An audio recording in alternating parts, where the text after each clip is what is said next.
Əllamə Təbətəbayinin bir gözəl fikri vardı. Deyirdi, insan dünyaya gələndə insan deyil, hələ insan ola bilər.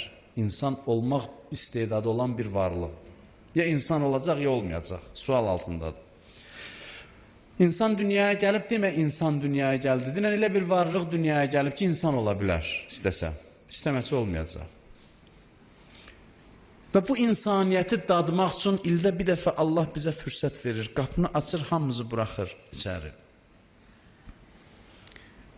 Allah Ramazan ayında həm də bilirsiniz nəyi çatdırır bizə? Öz mərhəmətini çatdırır ki, mən sizin fikrinizdəyəm, naümid olmayın. Yəni, mən sizin fikrinizi çəkirəm. Diqqətim sizdədir. Çünki günahlar bizi ondan ümidsiz eləyə bilər. Amma Ramazan ayında Allah xatırladır ki, mən sizin dərdinizdəyəm, sizin fikrinizdəyəm. Naümid olmayın. Mən sizə nəzər eləyirəm. Cuiltum fihi, Peyğəmbər buyurur. Min əhli kəramətillah. Kəramət əhlindənsiniz bu ayda. Hamınız kəramətli insanlarsınız. Çünki Allahın qonağısınız. Allah çox gözləyir ki, biz gələk onun qapısına, biz getmirik. İl ərzində gözləyir. Çox gözləyir, getmirik. Axırda təkidlə çağırır, əlimizdən tutur, salır evinin içinə. Bu orucun mənası budur. Özümüzə qalsa getmirik. Ramazan ayında öz əlimizdən tutur, dartır, salır evinə. Evi deyəndə mən məcazi deyirəm, mənəvi baxımdan onun dərgahına, ona yönəlirik. Ki, bəlkə bu xoş xatirə ki, qalacaq Ramazan ayından, bəlkə başqa aylarda bizi təşviq eləsin, biz də mənəviyyata tərəf gedək, haqqa tərəf gedək. Allah Ramazan ayında öz məqamını bizə göstərir. Allah çox rəhəmlidir, amma biz hamımız onu hiss eləmirik. Ramazan ayında yağış kimi rəhmətini yağdırır göydən ki, hamımız o rəhməti öz üzərimizdə hiss eləyək. Etiraf eləyərsiniz, axı bəzi hallar var, dilə gəlmir axı deyəsən belədir. Oruç tutan adamlar ki, neçə əldə tutur, təsdiq eləyərlər ki, qəribə bir hal olur. Oruç tutan, qəribə bir. Elə bil ki, bir aylıq bir alim deyirdi, özü də mötəbər alimdir. Çox dəyər verirəm onun sözünə. Deyirdi ki, Ramazan ayı cənnətdə yaşayır insan bir mənada. Yəni, cənnətin bir güşəsidir. Doğrudan da belədir. İnsan elə bil ki, bir aylıq qopur gedir, başqa bir aləmə düşür.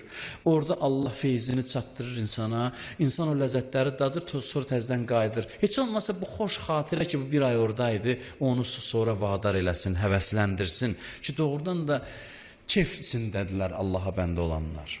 Ramazan ayı bu hissi insana çatdırır. Allah öz rəhmətini yağış kimi insanlara yağdırır. Ənfasukum fihi təsbih.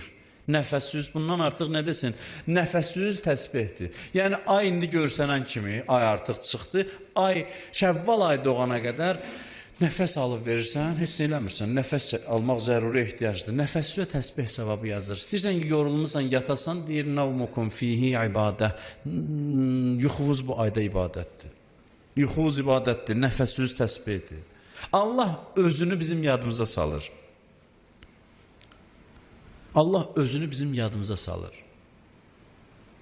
Çalışır ki, bütün başımıza gələn bəlalar, mən bunu çox demişəm, bir şeydəndir ki, biz yaddan çıxardırıq ki, Allah var. Namaz qılsaq da, yaddan çıxardırıq. Allah Ramazan ayında bizə özünü yada salır ki, mən varam və özünü bizə sevdirir. Qəlbləri ovlamaq üçündür Ramazana. Amma qəribə bir şeydir ki, Allahın məhəbbətə ehtiyacı yoxdur. Biz onu sevəndə nə olur ki ona? O bilir ki, bizim qəlbimizin bu məhəbbətə ehtiyacı var. Biz xoşbəxt olacaq, onu sevə bilsək. Allah hey çalışır özünü bizə sevdirsin, biz onu arxa çevirib gedirik. Vallah belədir. Çoxumuz beləyik. Allah hey çalışır sevdirsin, mənə tərəf gəlin, mənə diqqət eləyin, mən deyir ki, bilir ki, bizim yeganə nicatımız oradadır. Biz həyatın ləzzətini onda dada bilərik ki, onunla dost olaq. Allah deyir, gəlin dostlaşaq, sizə elə bir həyat bəxş eləyim ki, özünüz də heyran qalasınız. Həyatınızın şirinliyinə, gözəlliyinə. Görür, alınmır, bəla göndərir, biraz ayılırıq, təzdən işimiz düzəlir, yenə getdik. Qalıb necə bizi çəksin? Çünki bilir ki, xoşbəxtliyimiz ondadır, ona yönəlməkdədir. Ramazan ayında da özünü bizim yadımıza salır, özünü bizə sevdirir.